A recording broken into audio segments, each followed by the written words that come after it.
last night you told me something very important. Yeah.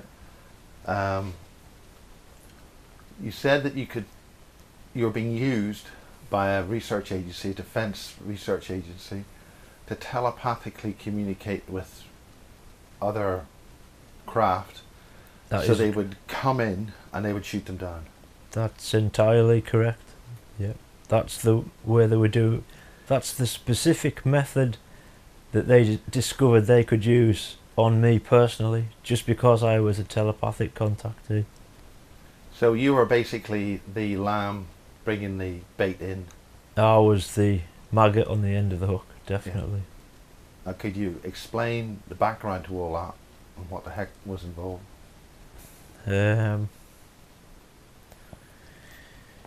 They seemed to just jump on whatever part of the UFO specialism you've discovered or that is an interest to you, and then they'll exploit that, whatever it is, to shoot the UFOs down. Of what agency was it? I mean that you talked about a lady who had a baby and it was very distressing and how nasty they were. Yeah, at the time at the Longtown Sandysike base, 1999, there was a programmer there, and it was a Defence Evaluation Research Agency programmer. DERA? Yes. Explain what all that's about, how you got there, everything.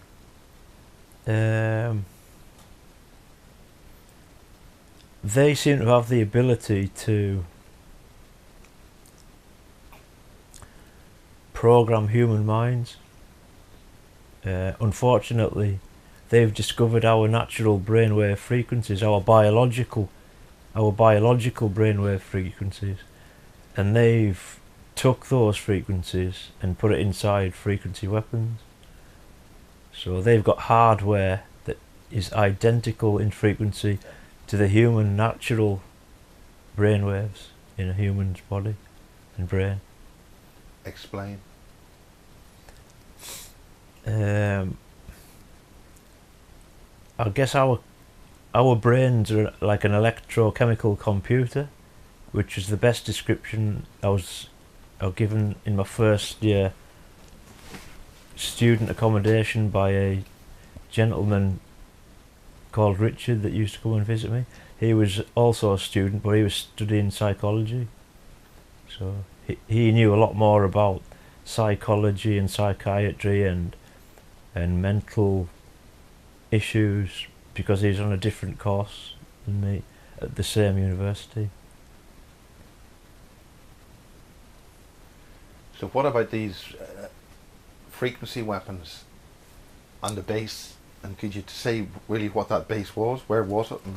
Yeah, it was just north of Carlisle, about 10 miles north of Carlisle's Longtown. Yeah. And you've got Sandysike, which is about 2 miles south of Longtown. And it's definitely some kind of a base. I was offered a job in the space field there when I took a long walk home. Instead of taking the direct route along the A7, I took a long walk round, and a gentleman was at a truck and he offered me a job in the space field. What is the space field? I guess it's got different subjects, different agendas, but this one was just obsessed with exploiting whatever weak point they could find to shoot them down. So I wanted nothing to do with it when I found out what it was really for. So I got the hell out of there within a year. Okay. Within a year, that's a long time. 9 months, 10 months, or what, 11 months? How long was it? Yeah, about a year. So can you go into greater detail as to what you were doing day to day, and what did it involve, and who did you talk to, what sort of things did you go through? I mean, you must have gone through lots of different training courses or jobs or things. Well, it was a beautiful place in the country to live for a year. Lots of farmland and beautiful rivers. So I would go off on little river walks, to further up the river line, or River Lynn, however they pronounce it locally, or what you see on the map. I couldn't get work there, I didn't have a car, and the buses was one bus every hour, so it was quite remote, quite isolated.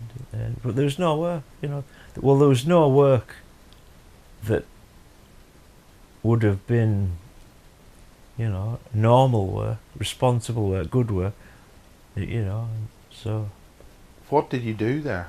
Who did you see? Did you get a badge? Did you given a clearance or what? No, nothing like that. The lady next door was a DERA programmer. I'm not going to name names, because... Only say what you want to say. Yeah. Okay, but the woman next door, where were you living? I mean, what's the place like? Well, when I first moved in, they said it was a small linear settlement at Sandysike, and earlier on during... I don't know whether it was directly at World War II or when, but they said that the houses at Sandysike were built as ex-MOD police houses. It was a very nice area, but there was no work that would interest me, or it was there, and because I didn't take up their offer of a job in the space field or with the Defence Agency, they wouldn't let me know too much, I'm not signing the Official Secrets Act, I'm not doing any dirty work, so you've been there for if you were there for a couple of days and they decided to tell you where to go, that's one thing, but you were there for almost a year. Yeah. So what did you do on Monday morning, and what did you do on Tuesday? Well, I had to go into the city to claim my job seekers allowance, but it just about paid the bills. But I resorted to going to the local supermarket on my mountain bike with a rucksack twice a week just to get me flipping shopping in, Didn't have a car or anything. The buses were terrible, just one bus an hour, but I would have little country walks further upstream to the River Line. That was nice to get away from the programming and the torture at the Sandysike home. Where was this programming? Where did it happen? What involved? How did you physically get there? It was usually at night in my bedroom and stuff. But. Okay, well let's deal with the usual. What was involved? Now if this may involve you having, I don't want you to be distressed in any way, but we need to know what happened. So I'm going to have to ask you questions that detail what happened. They were just obsessed with erasing my brain, programming my brain. They would say things like, it doesn't matter if they're ugly bastards, meaning the aliens, comply with the field operation. It doesn't matter if they're ugly bastards, get me a spaceship, all that kind of crap. That's what do you mean it doesn't matter if they're ugly bastards? That would imply that a lot of them aren't ugly. Different types. I think it was just their excuse to try and persuade me that whatever alien came down, it doesn't matter as long as we get some more UFO technology. I guess beauty's skin deep anyway. Can you elaborate? I mean, can you go back to what happened on your first day, for instance? On the first day, my father helped me move in and stuff, and they were watching me move my stuff in. But no, moving house anywhere, anyone's stressful, But, yeah. So did you just basically move there, and what happened?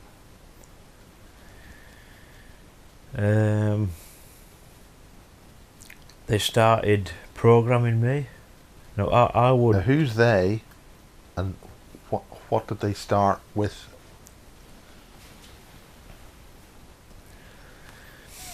Well, they were trying to override my natural thinking. Can you recall what was involved with them doing that? There was something in the walls, I think, and I think they possibly had handheld frequency weapons as well. And there's an important link with the Greenham Common women when they protested about nuclear weapons. Now, that's something that we've covered in bases before. The Greenham Common women were being used for programming. Yeah. Could you explain what you know about that? Similar kind of weapons were used on the Greenham Common women and they died of cancer. And what were those weapons? Frequency weapons. Do you know anything about what was used, or frequencies, or yeah, what they looked like? It took me about between 10 and 16 years for me to really get a grasp and understand what was really happening, what was really going on. It took that long, 10 to 16 years, just to come to terms with all the science behind it, what was really happening, you know. And what is the science behind it? What do you know about that?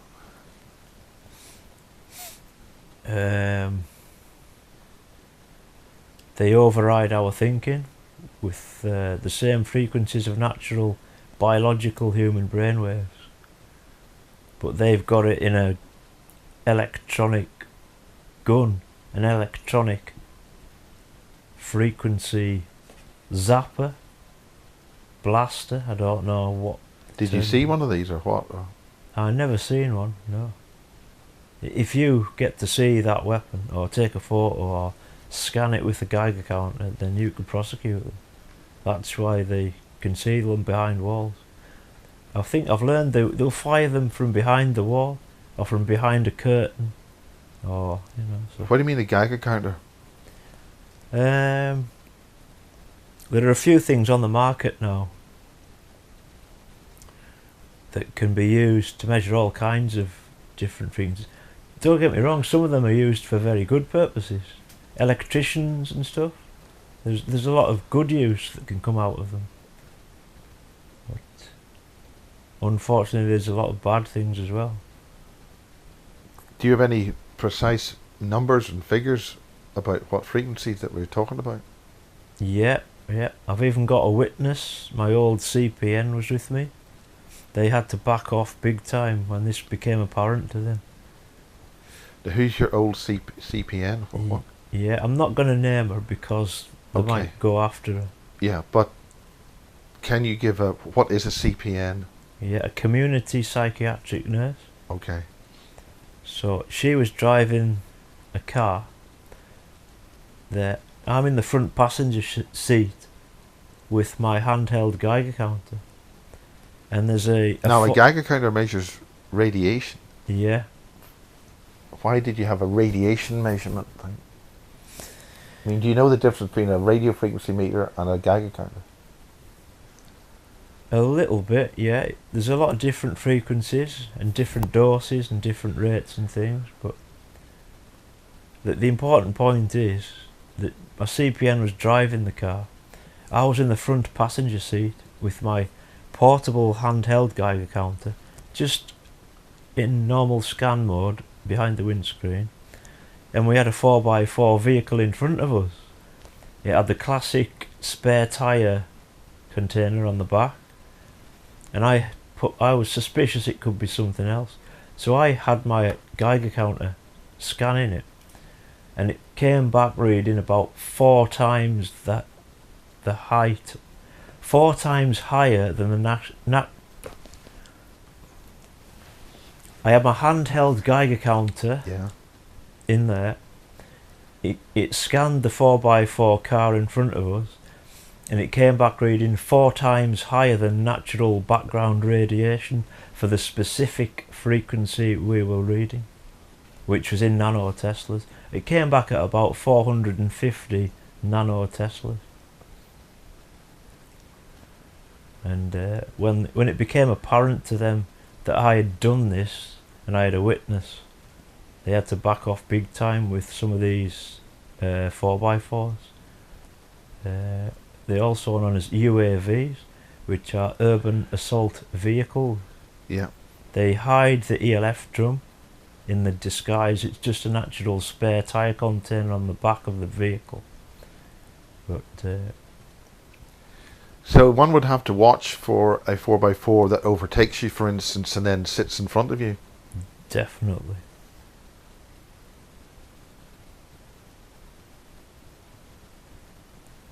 Okay, so what led you to being moved out and going to this base location? You know, you weren't in the base. You were simply housed beside it. Is that right? Yeah, yeah.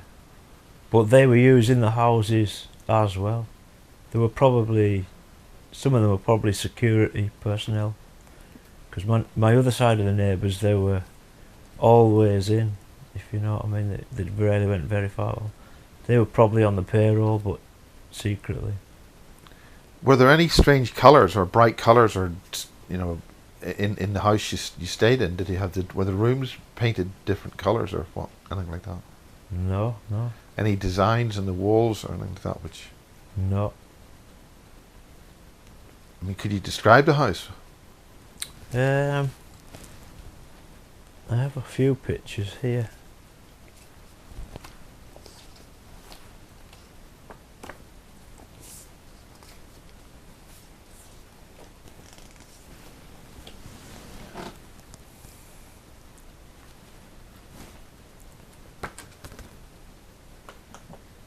Yeah. Okay. Do you want to hold that up to the camera there, just there?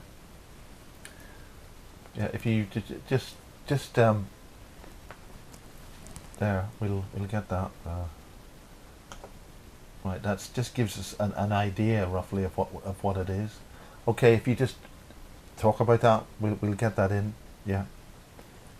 This is the linear settlement of Sandysike, approximately 12 terraced houses.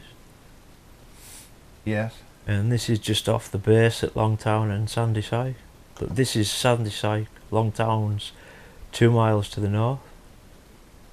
You were talking about the girlfriend. Yeah. But you think it was a setup? You had a girlfriend for 3 years? Yeah, I had a girlfriend for 3 years. Unfortunately, she was an army corporal's daughter. And he apologised when I moved back to Sunderland. When I first met her father, he goes... Was this after you'd been at the base? Yep, yep. I had to get away from the base, so I managed to get in some Sunderland accommodation there, because obviously, being a Sunderland undergraduate, Sunderland was familiar to me. My second home, if you will. And you think that she was a plant? Yeah, unfortunately, I think she was there to help me get over the torturing and the brainwashing, but then also to take care of you? Yeah, monitor your progress? Yeah. There was one time when we were threatening to end the relationship between me and her, and she turned around and said, "This relationship better work or it will be suicide. Please talk." That's what she said. I'm not naming her. That's what she said. Police talk? Yeah. Or please talk? No, Police. Yeah, okay. That's what she said. This relationship had better work or it will be suicide. Please talk. That's what she said. Well, that's a very friendly, loving and caring exchange of words between somebody who has a great emotional tie to you. Yeah, it'll been her father telling her what to do. Okay. Well, we had a slight pause there because you were looking for a photograph. Yeah. So could you show the photograph? Yeah. Okay. Now, that looks like three separate clouds, but there's a sort of triangular shape there, but also you've drawn on the photograph a flying saucer of some kind, or what? Yeah, this is the base at Sandysike. Looking south, it looks for all the world just like a normal farm. You've got the farmer's field and the farmhouse in the background. The official base is just at Longtown there. You see the odd 4-ton army green truck now and then, but yeah, the BAD base is just around there, signposted. Right, so there's no big deal about that really, but the main area which you're talking about is down there. You can see on the screen there. Could you? Yeah. That's the oak wood.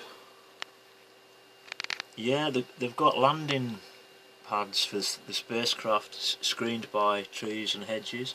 The cover story is Sandysike bathroom shop or garden shed manufacturer, but the cover story was that they were just foundations left from old demolished buildings, but the foundations are the landing pads, the concrete landing pads for the spacecraft. And would you see them come in? Yeah, I've seen a couple come in at night, we just said. Yeah. And that was way back in 1999. Yeah. So what happens these days?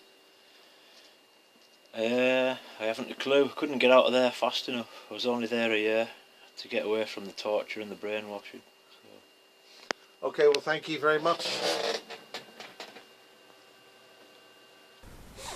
Unfortunately, I'm taking a photo from my council house to help my memories of when the UFO crashed in the dead of night, in the darkness of night.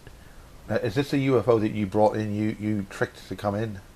I wasn't tricking it, I was trying to initiate a normal telepathic contact. Because you didn't know they were going to shoot it down? No. I was used, I was set up, I was deceived for it, unfortunately. I was trying to initiate peaceful telepathic contact. Yeah. Just as a hobby or an interest. When I realised it was all real. They tricked, used and deceived me. And the end result was a horrible UFO crash. I mean, this is obviously taken some time later. Yeah. How many years? I went back a few years later after I'd moved back into Carlisle and Cumbria anyway. So there was a guy keeping an eye on me from the Winters caravan compound, probably base security. He didn't bother me. I was able to get a couple of photos just to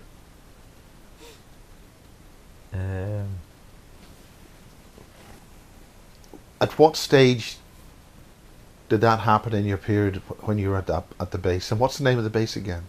Yeah, it's Sandysike. Sandysike. Yeah, it's linked to Longtown base though.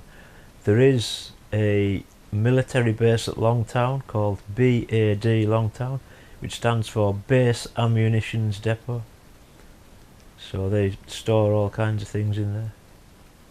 Having said that, you did mention that at the nuclear power station, which has been knocked down, that they made weapons there. Unfortunately, yeah. My uncle found that out probably just through local press later on. But yeah, we just all thought it was a normal nuclear power station generating electricity. But did your uncle work on the base? No. No, my father worked at Sellafield for a couple of years, only as a contractor. Okay, well let's get back to you being at this base. Yeah. And the programming and things. Can you go into what happened there, and then obviously ultimately you're being used to bring craft in so they could basically get the technology? Yeah, that's exactly it. The Billy Meyer case is the one for me that really struck home as hard evidence. The documentaries and then your own experiences, and when they're put together. So can you essentially, I'd like to talk about your own experiences later, but what I want to concentrate on is what happened at that base while you were being programmed. What was involved there? They were just obsessed with trying to shoot UFOs down. If someone else has a different part of the equation, a different specialism or ability, and you're under surveillance, they know your weak spots, they know your strong points, then they choose what to try and exploit it for. I do believe Dr. Stephen Greer has been exploited for the same thing, unfortunately. And what do you know about Stephen Greer? I read a little bit about it. They're initiating a contact group. They're not sure which type, but it's just my own personal opinion that he's possibly being used for the same shoot down methods or similar shoot down methods, which is a shame. Did you know that you were going to be involved with this base? No, I was completely deceived and set up. Who deceived you and what happened? I don't want to name names, but they knew at university that I was a contactee. In our final year at Diggs, there was an SAS man and a field op living with us. Oh, the old SAS man and a field op living with you? Yeah. In the digs? Yeah, posing as students, but that was just a cover. And what happened that they revealed, or you found out that they were military spies? Yeah. In our final year at university, the SAS man would shout down into my student room, "Summon the UFO!" Shut up! As blatant as that? Yeah. Yeah. I looked out of the window once at his student digs, and whether it was a light or a lamppost or whatever, just looking like that and then back in, and this SAS man, "Was that a UFO?" I didn't answer him. So they were taking the piss then? Yeah, yeah. They weren't students, they were posing as students. He was an SAS man. And what about the other guy? He was a field operative. He knew about the field society. And he said, "Will you help us get an alien?" He said, "Will you help us get an alien? Porton down wants one because they've got acid for blood." And he was supposed to be a student as well. Will you help us get an alien? Porton down wants one to figure out how to kill them because they've got acid for blood." That's out of the alien movies. No, he was a field op. He expected me to watch a lot of Star Trek with him. Piss off, mate. Sorry for swearing. I told you, don't fucking swear in the studio. Now, you mentioned Porton Down, and which is very close to here. Is it? Porton Down and Boscombe Down are just 10 miles from here, beside Stonehenge. Did you know that? No. Stonehenge is surrounded by big military bases, Boscombe Down and Porton Down. Right, right.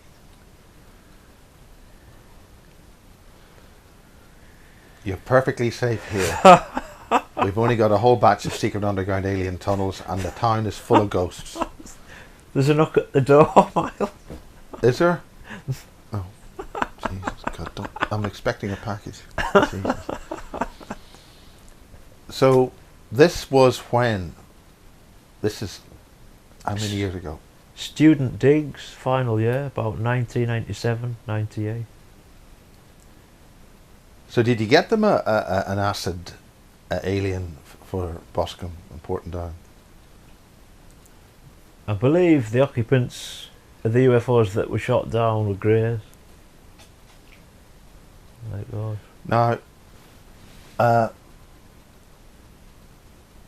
let's. Okay. Okay. So that was from a flying saucer review. Yeah.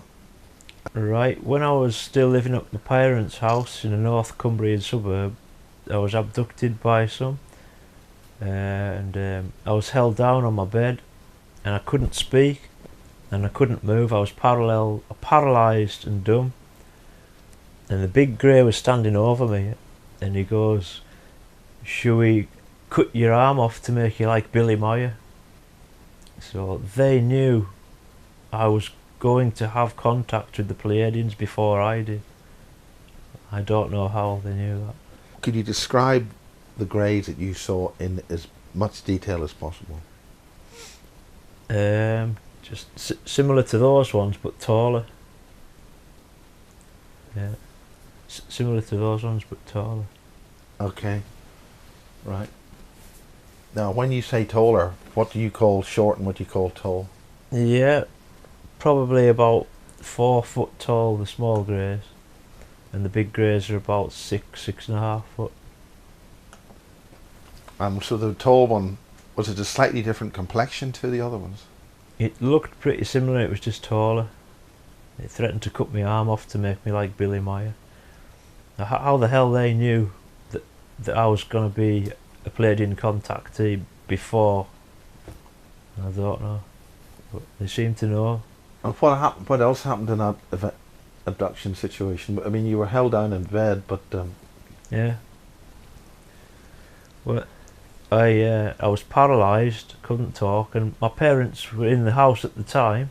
They were downstairs preparing a meal, and the Yeah. TV was on. I couldn't move, couldn't speak. can you give me any specifics of the number of fingers or the eyes or anything like that? No, just what I've already said with those there. Yeah, but they appear to be able to be invisible. I realise the eyes in there are black, but the ones that I see coming for me, when they come through from an invisible spectrum, they're large white eyes, and they were making a crackling static electric sound as they were crossing over from invisibility into our optical visual spectrum of humans' light that we can see. So their eyes went from a white to a black? No, they were just like, they were the same shape as the grey eyes there, but they weren't black, they were bright white. Maybe it had a suit on, or it was something to do with while it crosses over from one. So their eyes were bright white as they crossed, or Yeah. after they crossed, were they still like that? I couldn't see after that.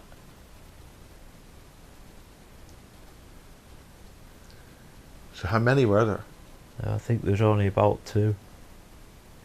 One tall one and two small ones? Or just two, one's short and one tall? I seen the UFO spinning down, and the entity coming there, and then the entity coming there. So I think there's probably two. One small and one tall. But this is a strange bit. Now I've got recall I would like to add here.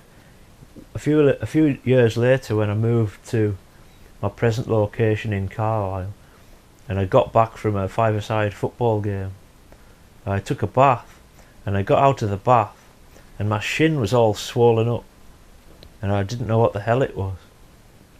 So I put some shorts on, and I just potted around the flat for a bit, not thinking anything of it. And then I went to bed that night. I didn't know if it was broken or anything, so I just left it like that and went to bed. And in the middle of the night I had a conscious recall of a grey abduction and what they were doing. The conscious recall of the abduction was that I'd actually broken my leg. Yeah. I'd actually broken my right leg, and the greys had like a laser pen device, and they were fixing the fractured bone in my lower leg. Yeah. With some kind of a laser pen device. Yeah. And they had an interpreter because they didn't know my language. What exactly did that involve, the interpreter? I don't know. I think maybe that the grey that had this ability to do this kind of surgery with the laser pen was different to one of the ones that they was accompanied by.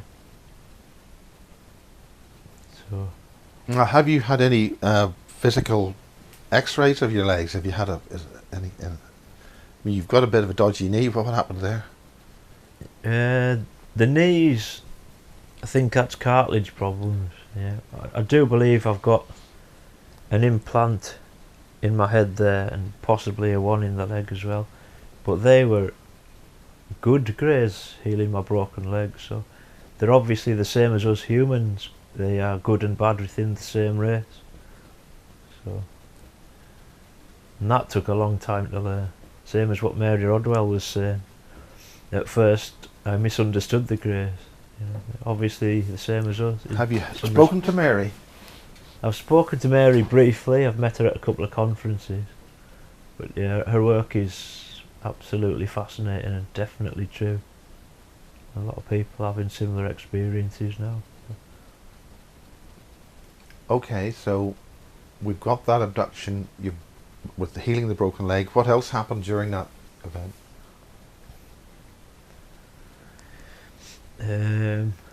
One of my aerosol cans was knocked off the shelf, and I woke up in like a hysterical laugh once as well. I don't know what that was about.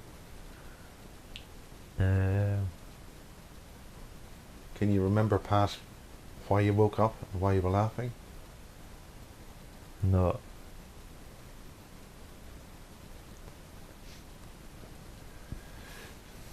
Okay, so let's get back to this base and what they were torturing you and things. And this is, I don't want to go over painful ground, but we've got to understand. We've got to find out what happened.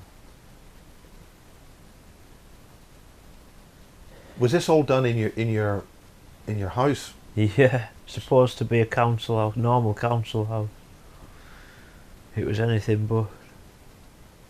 Apart from them, what happened when they came, or how many people came to the house?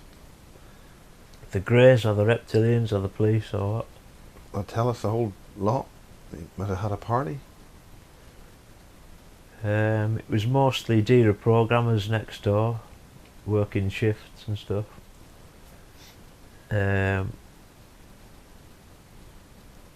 there was reptiles following me. Where I would go to the river, they would follow me, and you could see the flashing diagonal belts and stuff.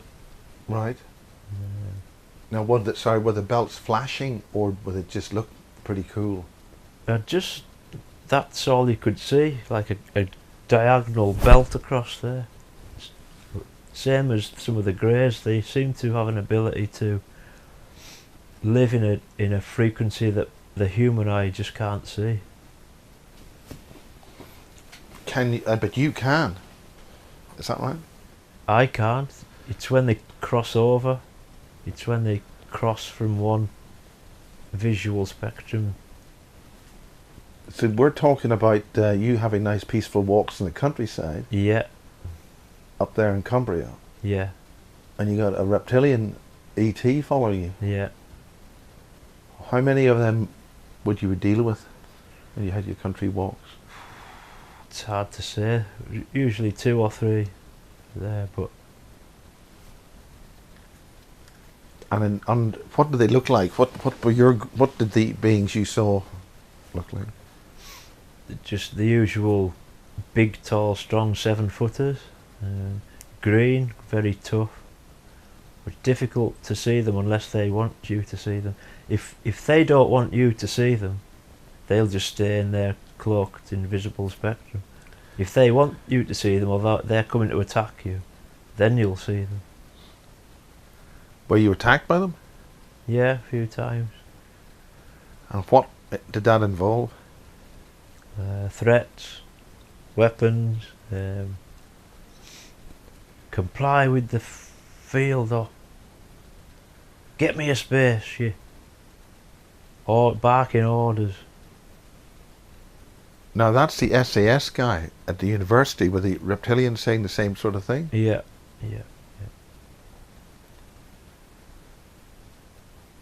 So are you suggesting that the SAS man was actually a reptilian? No, working with the retrieval teams for the British Army, but I think it's the Reptilians behind it, because they want Palladian technology. So I think the armed forces are being used. By the Reptilians? Yeah. And the Greys? The Greys are deceiving us. The bad ones. And what do they do when there's deception? What do they do, and then how do you know that they are deceiving us? When I got all the Palladian information through, I got threats.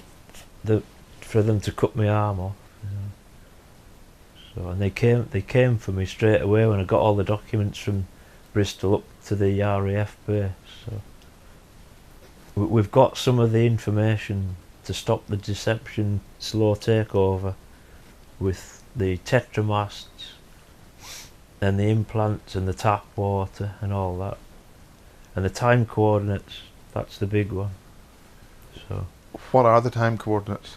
yeah, the first time coordinates that they have told us is 2976 AD, and I believe there are 2 sets of time coordinates they would still like to share with us. One has possibly been printed in Nexus so far, I'm not sure. They say we have 300 years to change course with various parts of our society to avert a new nuclear disaster in the future. So that's quite a lot of time to wake up and listen to the good ones, I think. Well, since these things seem to live about 800 or 900 years, it's not much time in their scale of things. That's a brilliant point to remember. Thank you. If you can explain what this is, it's important. I don't want you to be distressed, but take your time. We need to find out. Bombarded through the partition wall with ELF drums in the wall or frequency weapons fired through the wall. Much like a radio wave can travel through a brick wall, just different frequencies. They were overriding my natural thought processes. They were overriding my natural biological brainwaves. So. And what happened with that when they did that? Yeah, well, particularly in my bedroom, or my living room. As soon as I would enter my bedroom, my thought processes were changing. I was in control of my own life, my own behaviour, my own thoughts 1 minute, such as in the garden or the downstairs kitchen or whatever. Then if I would go up into my bedroom, everything changed. All my thought processes were being hijacked, taken over and interfered with. Was there anything in the bedroom which assisted them? No, because if there was, I could have used it in evidence. It was either in the partition wall or frequency weapons fired at me through the partition wall. Did you have any meters or anything which could indicate that, or in any way? Yeah, I had a cell sensor meter at the time. I've now got a far better Geiger counter to help. But yeah. I had what's called a cell sensor. I believe I might still have it at home now. Yeah. Right. And that measured a few things while I was there. Do you know what characteristics those things had in terms of what frequencies they could measure? Right, it was just a basic cheap one, but it was enough to confirm my worst suspicions and fears that there were ELF programming frequency wave intrusions in my bedroom. So you're mentioning Geiger counter. What units did the thing measure in? Yeah, it's got 2 scales. I preferred the nano Teslas scale. It's got a conversion rate on the back of the meter, so take your pick, I guess. What was the other scale? I think it might have been micro Siemens or something, I can't remember. I think it's micro silvers. Micro silvers. Yeah. I preferred to use nano Teslas at the time. So. What other cases and events happened there that you can tell us about? Just that they were obsessed with programming people and shooting UFOs down. They offered me a job in the space field, but my Palladian contact said don't bother. So I often wonder in hindsight, if they hadn't brainwashed my degree out, I might have took up their offer to work in the space field or with the Defence Agency. Right. Hindsight. There was some kind of an abduction between me and my neighbour. I'd never set foot in her house, she'd never set foot in mine. She come to the door one day, her own front door, and she says, "I'm pregnant, I'll probably burn it."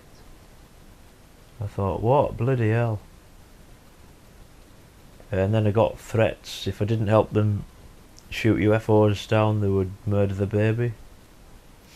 And then after that I moved back to Sunderland, and I got a normal girlfriend, the father of an army corporal. Yeah. A stable relationship with a young woman in Sunderland, and as I was walking back from a girlfriend's house to my own place in Sunderland, Someone drove in front of me in a taxi and dangled the baby out the taxi window, threatening to drop the baby in the middle of the dark road. And I believe that was probably the same people. So that was quite Did they say anything? There was no shouts or threats, it was just a visual threat to drop the baby out the taxi window. Was it your baby? That's the thing that they tried to cover up. See, if they went to do DNA tests, and if she'd never been in my house, I've never been in her house, and I've never met her before, never seen her in a pub or anything, it would have been physical proof of an abduction. Right. So they just covered it up and said IVF or some crap like that. But they wanted me in that bedroom, in that back garden, so as they could exploit my telepathic contacts with my space friend.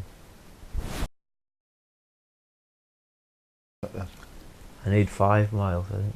That's something's getting me through.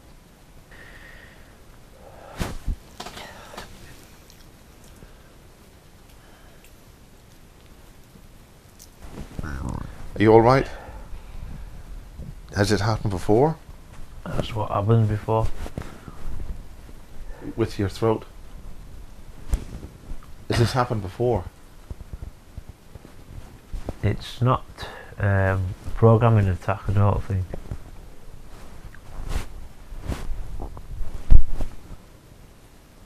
Okay, well we'll take 5.